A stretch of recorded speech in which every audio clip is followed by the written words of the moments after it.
nagdadasal gulo. Kami, hindi sa mga mahirap. Tatamahan. Sa idol, pagka tumama ka sa loto, wag mo kakalimutan ha. Oo, saan ka mo gumagaray? Yan ako, dyan lang sa ano. Pinagbuhatan lang. Sabi na idol, Doon sa barangay, ano ako sa may Asahi, Asahi. o Republic Glass. Hindi, i-strict na.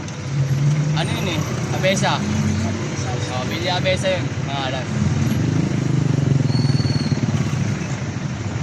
Turksoy! Pagkalinggo po yung nasa Quiapo ako. Ay, Sabado, Linggo, idol, hindi ako nabiyahe kasi ano eh. Maintenance na ito yun. Ang biyahe talaga namin na ito, ano, Lunes hanggang Biyernes lang. Sabado, Linggo, pahinga, ano, Oo, kasi pagod. maintenance. Anyway, kailangan mag-adjust ng preno, ganun. Magkalunis hanggang biyernes. Bakbak ng biyahe yan.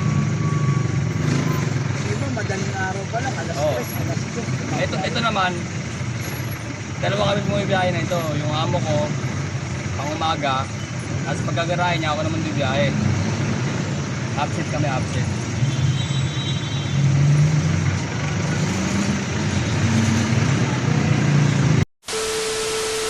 Yan, good day mga Turugsoy.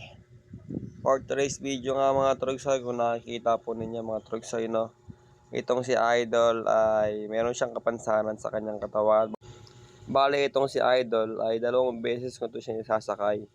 Noong unang beses mga Turugsoy ay naisakay ko to siya doon sa may Mang Inasal. Nung sumakay siya sa akin, ang sabi niya sa akin, "Bossing, baka pwede pong makisakay sa'yo, makisabay papuntang Pineda." Ngayon, syempre, dahil nga mayroon siya kapansanan, at saka nakikita ko sa itsura niya na alam ko naman na galing siya sa piitan, ay pinasakay ko siya, hindi ako dalawang isip. Walang problema yan, bossing, basta nakikiusap lang na maayos, hindi sumakay siya sa akin. Ngayon, ito na nga yung pangalawang beses niya na sumakay sa akin. Ang pagkasakay niya sa akin, sabi niya, "Ay, bossing, ikaw yung unang nagpasakay sa akin isang beses ha." Ngayon, sabi ko, "Oo, ako nga yun, bossing. Ikaw yung nga yung naisakay ko sa Pineda." Sabi ko, "Kamusta ka na?" Dito nga, mahaba na yung conversation namin. Nagkatanungan na kami sa mga bagay-bagay. Sabi ko sa kanya, "Bossing, bakit ka nga pala mapupunta ng ospital sa Pineda? Ano nga po pala ipapacheck up mo?" Sabi sa akin, "Meron kasi ako nararamdaman dito sa kilikili ko kasi tungkol sa pagsasaklay ko." Bale sabi ko, kaya pala. O, kamusta naman? Kamusta naman ngayon? Okay na ba? Babalik pa raw siya sa Lunes ulit. Ngayon, sabi niya sa akin ngayon, sabi niya, "Bossing, hindi ako sa Pineda pupunta ngayon eh. Pupunta ako ngayon ng Mandaluyong. Ito, bayad oh." Makikita po na dyan na mayroong part ng video dyan na mag-aabot siya sa akin ng bayad. Ang sabi ko sa kanya ngayon mga Turugsoy, sabi ko, "Ay, wag na oh, di na. Tabi mo na lang yung pera mo, baka meron ka pa paggagamitan dyan." Kasi tumataya-taya raw siya ng loto eh. Sabi ko sa kanya, "Kapag ikaw tumaya sa loto at nanalo tungkol dahil sa pera na yan, pag makikita mo ako ulit, balatuhan mo na lang ako." Bale, napakarami rin namin napagkwentuhan ito ni Idol.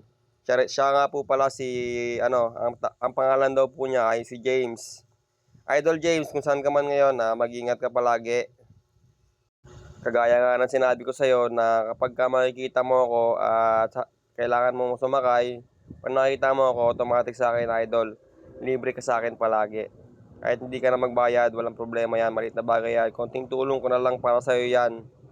At alam kong mayroon kang paggagamitan tungkol sa pera na yan na mas importante pa kaysa sa ibabayad mo pa sa akin. Kaya sa mga kapwa ko chopper ng jeep din dyan, kayo po ba mga idol at mga Turugsoy, kapag ka ba meron kayo nakikita mga may kapansanan na kagaya na ito ni Idol, kayo ba, nagpapabayad din ba kayo? O kasi pagka nakakita ko ng mga ganyang may kapansanan, nakakaramdam ako ng konting kirot sa aking puso, ay hindi ko na sila pinagbabayad. Parang yun na rin yung pinakantulong ko sa kanila. So, paano mga idol at mga Turugsoy? That's all for today. Bye-bye. Peace out. I love you all.